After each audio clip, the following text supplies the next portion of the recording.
handshake and glitch. Okay, there we go. Fast forward and we're here. And man, they already moved to it. All right. Okay.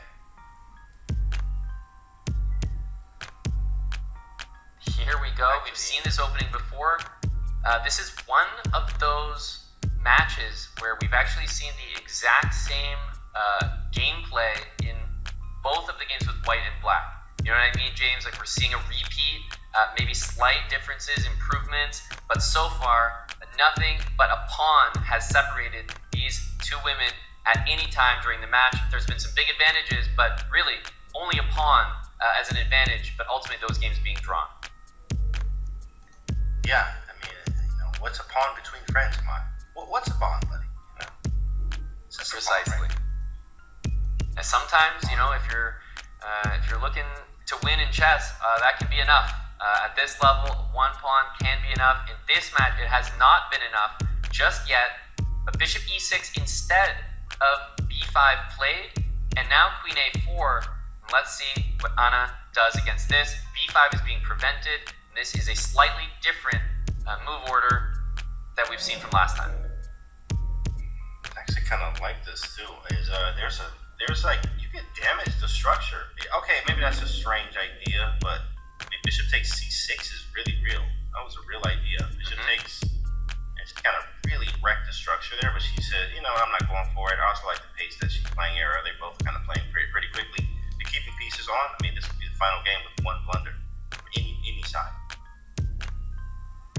So the move rook to e1, a little bit mysterious, but I believe that the idea is c4. We'll see how Bibisara wants to play, but it looks like knight d4. It comes with less of an impact because e2 is now protected, while c4 secures the d5 square for the knight, and then you can follow up with e3. So I think perhaps a slight edge in the position to Bibisara, just cementing that knight on the d5 square, like white's position. I do too as well with the d5. Well, the difference in the outpost, where I put the knight on d5, you can put the knight on d4, but I can kick yours away. You can't kick mine away. Big difference in the outpost. So now with bishop d7 though, there is, just saying it before she moved it, the queen was on that diagonal, so she moves it off to a3. Yeah, and a move that is very thematic in this position is actually f4. I mentioned this move the last time that we saw this variation, the last game. The reason is, of course, well, if you take, the queen and rook are not situated in a great spot there. It's a move you can save though, you can play it later. I do believe f2 to f4 is an idea that white can rely on to generate some play. For now, it looks like we're just improving the position slowly. Bishop c3, queen b2, e3, perhaps even sliding the queen over to the other side of the board while this knight dominates the center. Advantage in this final game to Bibisara.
the bishop has to go to e6, and you lose the f6 pawn there by force. f3 can be played now with the same idea. She may not be seeing it. She just glanced at the clock. But the Seems pawn like is she hanging doesn't now. have an idea. That's You true. can That's see actually- f3 now because the pawn is hanging, even if it didn't occur to you before. She takes the knight instead.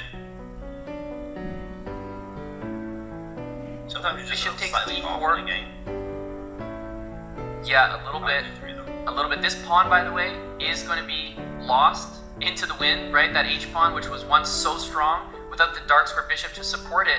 Now, suddenly, you start to wonder about that bishop pair and whether it can come alive. Looking for the tactics. Rook e4 definitely was a fan. Looking for doubling of the rooks too as well. Rook takes d4. Is that too much? She said nope. I'm taking those. Yeah. I'm gonna rook over to h4, hit the bishop.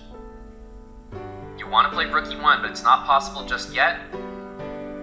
Bishop g7, I assume, and bishop e4. Now there's real ideas of taking over the e file, of bringing the knight to f4, and guess what? The d7 rook was loose in that position. This is turning in white's favor.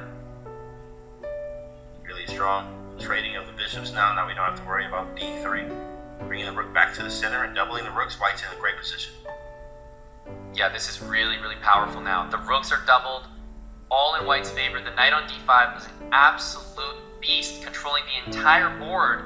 And after queen f3, there's no queen d1. You have to just go back to f5. Wasted time here for black, and rook e3 is a great response.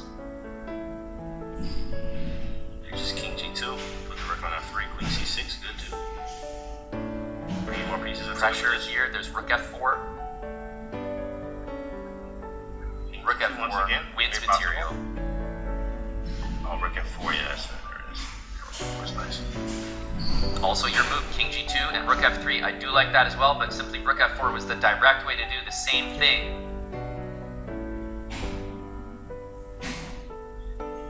And this could be it. Bibisara is better here, but is not yet cashing in on potential material here with rook f3, rook e6. You can reroute the queen. Right. Every route. White is in a great position. It feels like something's off with that queen right there now. Now rook f3 might be just clear. Here we go. Queen g4. Winning. The rook Oh, is that's a hanging. rook. Rook is Off the hanging. board. That's a wrap. Bibisara. Oh my goodness. The champ You is can see here. a light smile there, of course, as she should. She is the 2025 World Blitz champion, Grandmaster Bibisara Assaubayeva.